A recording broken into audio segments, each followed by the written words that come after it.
Turn down this side so you can see my dog. Say hi, Molly. Hi, Molly. Hello. She's going to help me read The Ghost of Fossil Glen, Chapter 3. You're a good girl. I got work to do now. Okay. No. Chapter 3 of The Ghost of Fossil Glen. Allie opened her eyes and was glad to find herself alone in the quiet, familiar kitchen, and no sign of a black-haired girl crying for help. She reached for the phone and dialed her friend Karen's number. "Karen," she said excitedly, "it's me." "Oh, hi, Allie. What's up?" "The strangest thing just happened." "What?" said Karen flatly. "You won't believe it." Karen muttered. "You got that right." "What?" said Allie, taken aback by Karen's sarcastic tone. "Nothing," Karen said. "So what happened?"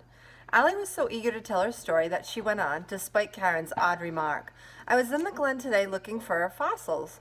"Whoopee," Karen broke in. "I found a good one," Allie said.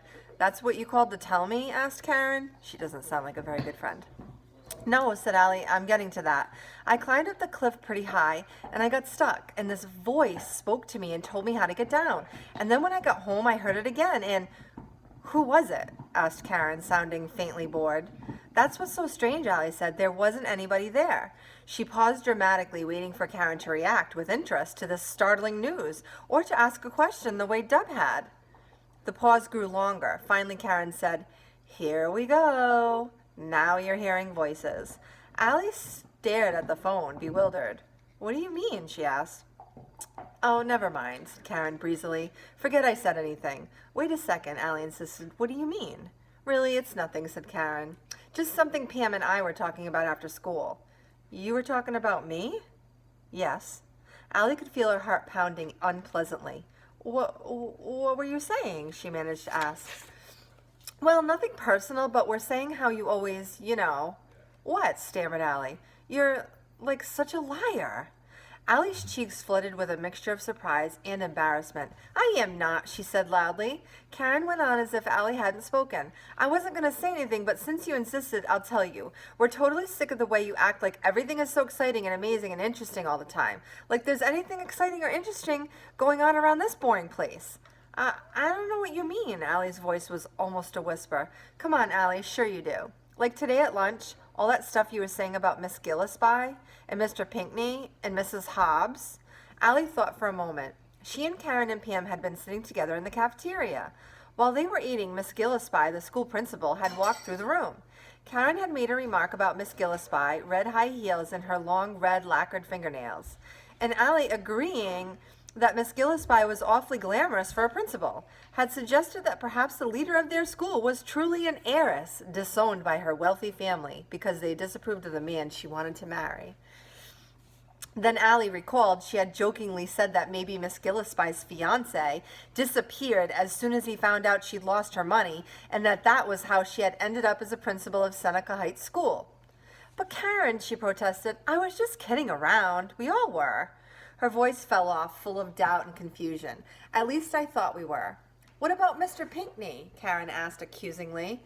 Allie had simply been trying to figure out why a man like Mr. Pinckney was so out of shape that he huffed and puffed just walking across the room, was working as a gym teacher. "You said he witnessed a murder and now he's hiding out because the murderers want to kill him, too. You said that's why he took on the identity of a gym teacher." "No, I didn't. I said maybe. I was just messing around, playing a game, imagining that it was something like that," explained Allie. "And what about Mrs. Hobbs and her terrible tragedy?" Karen went on relentlessly. "Mrs. Hobbs was the head cafeteria lady. All the kids, even the sixth graders, were terrified of her. She stood behind the lunch counter, mouth clamped like an angry snapping turtle, as the children crept fearfully past. A lot of them brought their lunch from home, even on Fridays when there was pizza, rather than have to face her. All I said was, I bet that sometime in her past something awful happened to make her so crabby. Maybe it had to do with kids. Don't you think that's possible?" Allie asked, hating the way her voice sounded so small and pleading. "Who knows?" Karen said breezily. "Who cares? The point is, Pam and I decided we're totally sick of the way you make up stuff like that all the time." Allie was too stunned to reply. "No offense, okay?" said Karen. "I'm only telling you as a friend." Then why didn't it feel friendly? Allie wondered. She opened her mouth, but nothing came out. What was there to say? Anyway, I gotta go, Karen said. I want to get my journal entry done so I can watch Teen Twins tonight. I gotta find out if Jason likes Jody or Stephanie. See ya. There was a click in Allie's ear as Karen hung up. Allie stood in the kitchen, clutching the phone, her cheeks still burning. She started to call Karen back to correct what was surely a silly misunderstanding, but the memory of Karen's scornful voice made her draw her hand back. I wasn't lying, she said fiercely, fighting back tears. How could she call it that? Ever since she was a little girl, Allie had made up stories about the things and the people around her. She knew that there was nothing more to people than their normal, everyday manner revealed. Beneath the surface, the most ordinary objects and people pulsed with extraordinary drama. If you paid attention, she knew you could see into those hidden truths. Allie paid attention. And so, of course, she noticed people, including the teachers at school. And naturally, she was curious about Miss Gillespie, who seemed out of place at Seneca Heights School, and about Mr. Pinckney, who was clearly unsuited for his job as gym teacher, and about Mrs. Hobbs, who plainly hated children. All Allie had been doing was wondering what their lives were like outside of school. Allie's report cards almost always contained comments about her active imagination. Sometimes the teacher's words carefully suggested that Allie didn't always know the difference between what was real and what was imagined. But that wasn't right. She knew.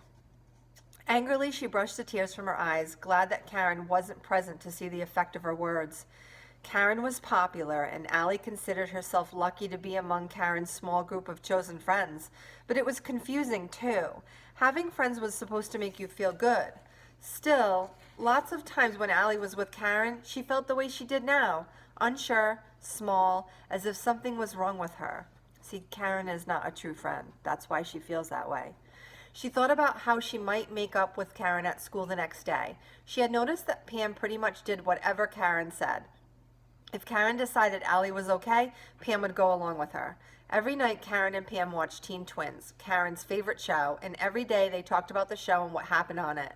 Allie decided she watched that evening so she could join in the discussion the next morning. Then perhaps she could explain that she'd been joking, not lying, and they'd all laugh about the misunderstanding. She was glad she hadn't told Karen any more about the voice or the mailbox or the mysterious book. She had told Dub, but that was different. Dub had always been around, ever since the first day of kindergarten, when their teacher, Miss Uller, had said, "Raise your hand if you can tie your own shoes." Dub and Allie were the only two kids whose hands didn't go up. Mrs. Uller sent them into the corner with a big wooden shoe with long red laces so they could practice. The friendship that began over that shoe had continued right into 6th grade. See, Dub is her true friend. They were still friends, even though some kids teased them about being secretly in love. And even though Karen kept asking Allie why she hung around with the geek like Dub. But to Allie, Dub wasn't a geek. Dub was Dub. Good old Dub.